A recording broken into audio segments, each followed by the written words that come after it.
हर बार उजड़ के फिर खड़ा हुआ। इस भारत की यही तो एक दास्तां रही है, पर फिर भी यह हिमालय सा आज भी अडिग और स्थिर है। जितना पुराना भारत वर्ष है उससे भी कई पुराना है इसका इतिहास। बस तो आइए चलते हैं इतिहास के पन्नों से ओझल उन व्यक्तित्व के पास जिन्हें हमने, आपने और शायद कहीं न कहीं इस इतिहास ने भी भुला दिया, क्योंकि हर एकांत हमसे और आपसे कहता है अपने होने का वजूद और कहानी ओझल की।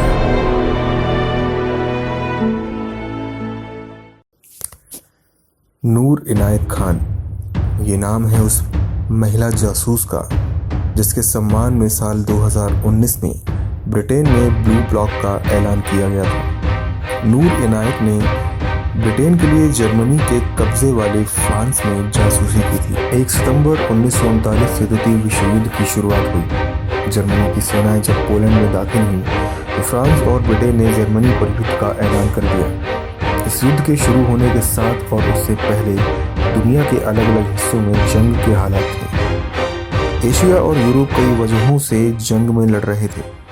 द्वितीय विश्व युद्ध इतिहास की वो घटना है जिसमें दुनिया ने एक बार फिर भारतीय सैनिकों की बहादुरी का लोहा माना था। आज हम आपको इस युद्ध में शामिल उस भारतीय महिला के बारे में बताते हैं जिसने नाजी सेना की जासूसी की थी और वो बतौर रेडियो ऑपरेटर फ्रांस गई थी। 1 जनवरी 1914 को मॉस्को में जन्मी नूर इनायत के पिता भारतीय तो मां अमेरिका की थी।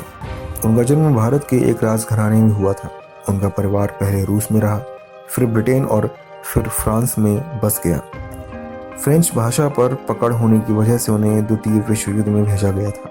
युद्ध शुरू होने के समय उनकी उम्र मात्र 25 साल थी। साल 1940 में फ्रांस की हार के बाद वह ब्रिटेन आ गई और यहाँ नोरा बेकर के नाम से women's auxiliary air force join कर लिया।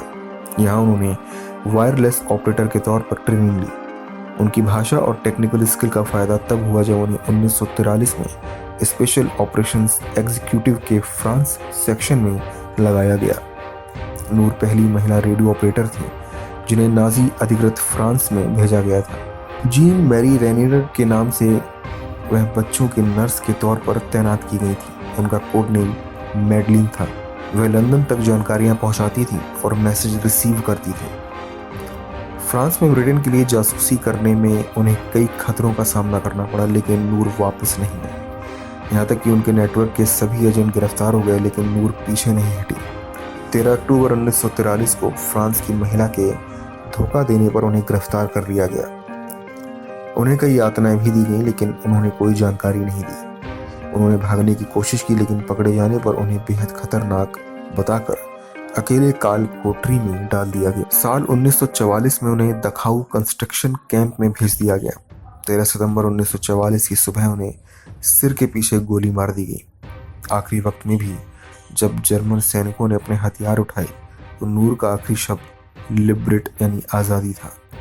ब्रिटेन में वह साल 1946 तक लापता घोषित रही, लेकिन 1946 में पूर्व गेस्टापो ऑफिसर क्रिश्चियन ऑट से पूछताछ के बाद उनकी कहानी दुनिया के सामने आई। क्योंकि हर एकांत हमसे और आपसे कहता है अपने होने का वजूद और कहानी ओझल की।